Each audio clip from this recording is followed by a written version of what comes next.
दोस्तों आज तक आपने बहुत सारे एक्सप्रेसवे, हाईवे, नेशनल हाईवे के बारे में सुना होगा, लेकिन क्या आप सोलर एक्सप्रेसवे के बारे में जानते हैं? जी हाँ दोस्तों, सोलर एक्सप्रेसवे अपने प्यारे भारत में सोलर एक्सप्रेसवे को तैयार किया जा रहा है और इसका अच्छा खासा काम तैयार हो चुका है और बताया जा रहा है कि जब ये सोलर एक्सप्रेसवे पूरी तरह से बनकर के तैयार हो जाएगा तो इसके वजह से करीबन 1 लाख घरों को बिजली मिलेगी। तो आज के इस वीडियो में हम लोग बात करने वाले हैं कि भारत का पहला सोलर एक्सप्रेसवे किस राज्य में बनाया जा रहा है, किस तरह से सोलर एक्सप्रेसवे को बनाया जा रहा है, कैसे ये वर्क करता है, आखिर ये सोलर एक्सप्रेसवे है क्या, कैसे ये 1 लाख घरों को बिजली प्रोवाइड करवाएगा। चलिए जानते हैं भारत के कौन से राज्य में ये कमाल किया जा रहा है।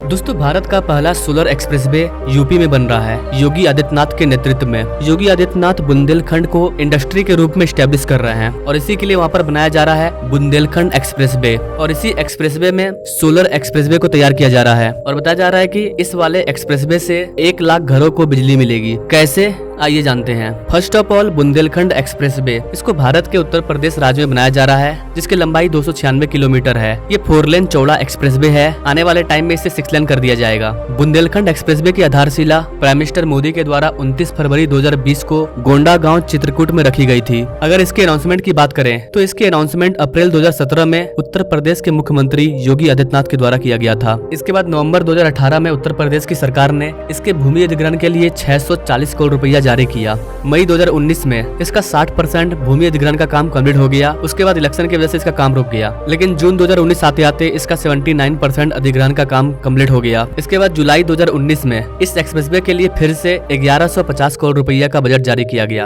अगस्त 2019 तक इसका 90% भूमि अधिग्रहण का काम कंप्लीट हो गया। उसके बाद अक्टूबर 2019 में इसका काम स्टार्ट किया गया। अब तक सिर्फ भूमि अधिग्रहण का काम हुआ था। अक्टूबर 2019 में इसको 6 पैकेज में बांटा गया और 4 लेन एक्सप्रेसवे के तौर पर बनाया जाने लगा। जनवरी 2020 में इसके सभी पैकेजों के निर्माण के लिए ठेकेदार को काम सौंप दिया गया। इसके बाद फरवरी 2020 में प्राइम मिनिस्टर मोदी के द्वारा इसके कंस्ट्रक्शन का फाउंडेशन स्टोन रखा गया और उत्तर प्रदेश के चित्रकूट जिले से इसका काम स्टार्ट हुआ। लेकिन अप्रैल 2020 आते आते कोविड-19 का प्रभाव काफी ज्यादा बढ़ गया और कोविड-19 की वजह से इसका काम रुक गया, लेकिन धीरे धीरे ही सही इसका काम चल रहा था। 1 साल तक ऐसे तैसे काम चला। इसके बाद मई 2021 तक इसका 60% काम कंप्लीट कर लिया गया। अगस्त 2021 में इसका 71% निर्माण कार्य पूरा हो गया। इसके बाद जनवरी 2022 आते आते इसका 100% मिट्टी का काम कंप्लीट हो गया। 800 बीट संरचनाएं तैयार हो गई। कुल मिलाकर पूरे एक्सप्रेसवे का 83% काम कंप्लीट हो गया। इसके बाद अप्रैल 2022 आते आते इसका 90% काम कंप्लीट हो गया। मई 2022 में इसका 94% काम कंप्लीट हो गया।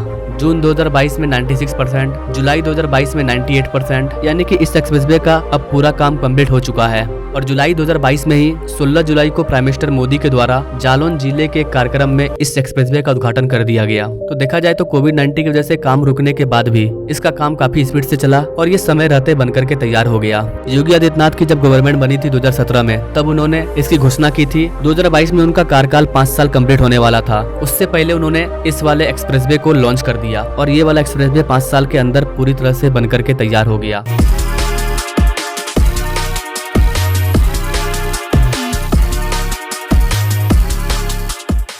अब आगे का जो प्लान था वो ये था कि इस वाले एक्सप्रेसवे में सोलर पावर को बैठाया जाएगा। चूंकि ये एक्सप्रेसवे पूरी तरह से बनकर के तैयार हो गया था, अब बारी थी इसमें सोलर सिस्टम को बैठाने की। उत्तर प्रदेश गवर्नमेंट अपने राज्य में सौर ऊर्जा के उपयोग को बढ़ावा देने के लिए कई प्रयास कर रही थी। इसी के तहत योगी सरकार बुंदेलखंड एक्सप्रेसवे को राज्य के पहले सोलर एक्सप्रेसवे में बदलने का प्लानिंग कर रही थी। सरकार का इरादा पीपीपी मॉडल के तहत बुंदेलखंड एक्सप्रेसवे के किनारे सौर ऊर्जा संयंत्र स्थापित करने का है, जिसका टारगेट था कि 550 मेगावाट का ऊर्जा का उत्पादन किया जाए। और इसके लिए सरकार ने बुंदेलखंड एक्सप्रेसवे पर 1700 हेक्टेयर जमीन की पहचान की। इसके बाद कई कंपनियों को इसके बारे में बताया गया और कई कंपनियों ने इसमें रुचि दिखाई। बताया गया कि जब ये सोलर सिस्टम बनकर के तैयार हो जाएगा तो इस परियोजना में हर दिन एक्सप्रेसवे से जुड़े 1 लाख घरों को रोशनी करने की क्षमता है। मतलब इस वाले एक्सप्रेसवे के आसपास में जो भी घर है उनको बिजली मिलने का काम यहीं से हो जाएगा। अगस्त 2023 में इसका पूरा रिपोर्ट तैयार हो गया और इस पर काम भी स्टार्ट हो गया। अगर बात करें कि इस सोलर एक्सप्रेसवे को बनाने का काम कौन कौन सी कंपनी कर रही है, तो इसमें Tusco limited, Toronto power limited,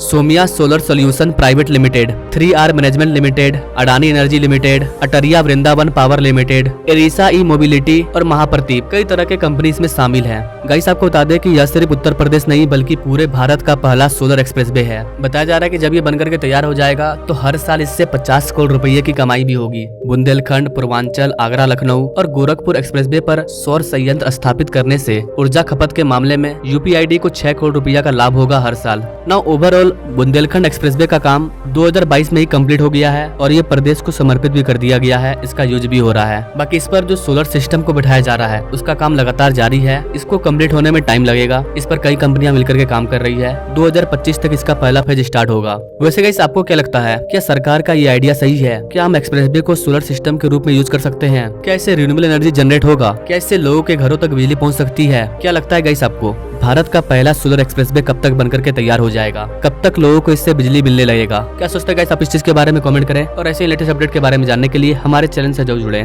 thanks for watching. मिलते हैं वीडियो में एक नई जानकारी के साथ। तब तक के लिए जय हिंद।